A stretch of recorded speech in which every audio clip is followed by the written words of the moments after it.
എല്ലാവർക്കും ഇന്നത്തെ വീഡിയോയിലേക്ക് സ്വാഗതം. ഇന്ന് വെള്ളരിക്കയും വെള്ളപ്പാറ ഉപയോഗിച്ചുകൊണ്ട് ഓലൻ്റെ റെസിപ്പിയാണ് കാണാൻ പോകുന്നത്.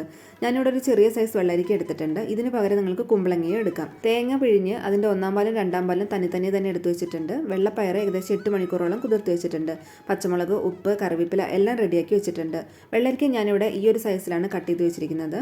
ഇനി ഇത് ഉണ്ടാക്കാൻ തുടങ്ങാം. അതിനായിട്ട് കുതിർത്ത് വെച്ചിരിക്കുന്ന വെള്ളപ്പയർ ഒരു ചട്ടിയിലേക്ക് മാറ്റുക.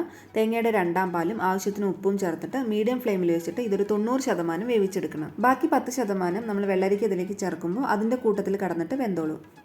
ഏകദേശം 10 മിനിറ്റോളം എടുക്കും ഇതൊന്ന് വെന്ത് കിട്ടാൻ. ഇപ്പോൾ ഞാൻ പറഞ്ഞ അളവിൽ ഇത് വെന്ത് കിട്ടിയിട്ടുണ്ട്. ഇനി ഇതിലേക്ക് അരിഞ്ഞു വെച്ചിരിക്കുന്ന വെള്ളരിക്ക, പച്ചമുളക്, കറിവേപ്പില, ഉപ്പ്, പിന്നെ ബാക്കിയുള്ള തേങ്ങയുടെ രണ്ടാം പാലും കൂടെ ചേർത്തിട്ട് മീഡിയം ഫ്ലെയിമിൽ വെച്ചിട്ട് ഇതൊന്ന് വേവിച്ചെടുക്കുക.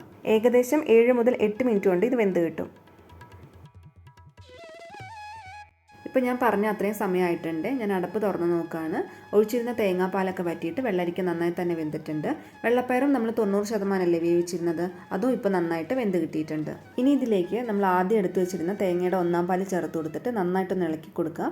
അതിനുശേഷം ഗ്യാസ് ഓഫ് ചെയ്യാം. അവസാനമായിട്ട് കുറച്ച് വെളിച്ചെണ്ണയും കറിവേപ്പിലയും ചേർത്ത് ഇളക്കി കൊടുത്തു കഴിഞ്ഞാൽ നമ്മളുടെ ഓലൻ റെഡി.